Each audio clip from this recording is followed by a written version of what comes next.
أعزائي متابعي قناة أنام البشرية، السلام عليكم ورحمة الله وبركاته، وكل عام وأنتم بخير بمناسبة هذه الأيام المباركات. أعادها الله علينا وعليكم بالخير واليمن والبركات إن شاء الله. النهاردة بنقدم لكم شيء بسيط جدا، وهو ضمن سلسلة جديدة على القناة، قناة أنام البشرية.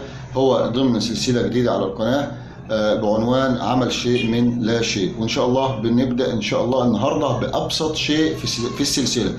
يعني النهارده ان شاء الله هنبدا بابسط شيء في السلسله، وهو عمل رباط للستاره.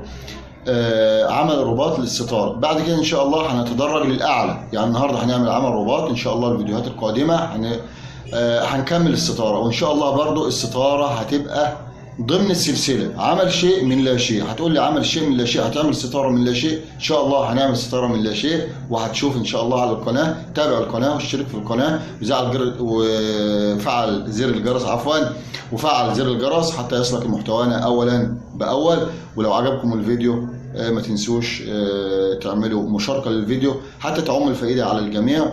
ودمتم بخير، والى الشر.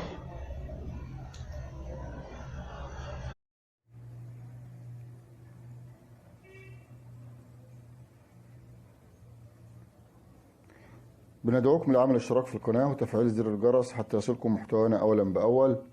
ولو عجبكم الفيديو يا ريت تعملوا لنا لايك وتشاروا الفيديو حتى تعمل الفايدة على الجميع. هنجيب قطعة فرنش، أي قطعة فرنش باقية عندنا، مش هنشتري حاجة يعني. وده ده شريط ستان. هنجيب متر ونص شريط ستان، تقريبا سعره بجنيه أو بجنيه ونص، يعني حاجة مش مكلفة. يعني متر ونص بحوالي جنيه ونص أو 2 جنيه. هنقطع منه حتتين صغيرين، هنعمل منهم لوكسة اللي هي زي العروة كده.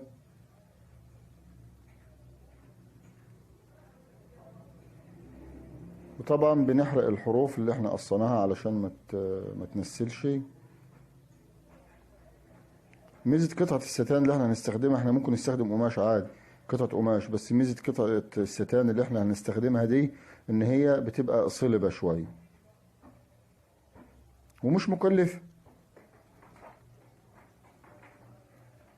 وبنخيط اللوكسة زي ما انتم شايفين بالطريقة دي.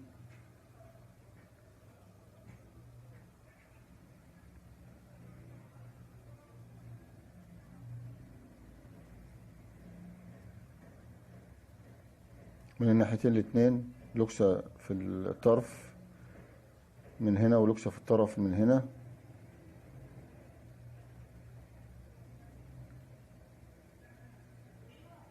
وبنجيب أي قطعة فرنش باقية عندنا،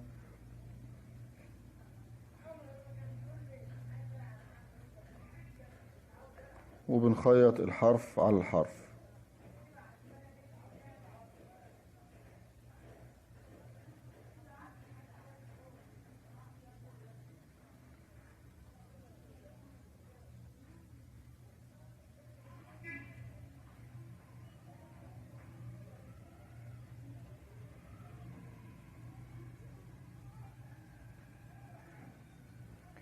زي ما قلت، ميزة قطعة الستان دي ان هي بتبقى صلبة، فبتصلب الفرنش. يعني هي مجرد ان هي حاجة تصلب الفرنش. وطبعا هنختار اللون على اللون اللي احنا عايزينه. طبعا ده مجرد مثال او نموذج للشرح. وبكده نبقى انتهينا من عمل رباط شكله جميل ومش مكلف خالص. مكلفناش حاجة. قطعة فرنش هتبقى موجودة عندنا، حتى لو الناس اللي هتنفذها في البيوت اللي هي ما عندهاش قطعة فرنش هتشتري متر ونص فرنش، مش بفلوس كتير يعني. ودي فكرة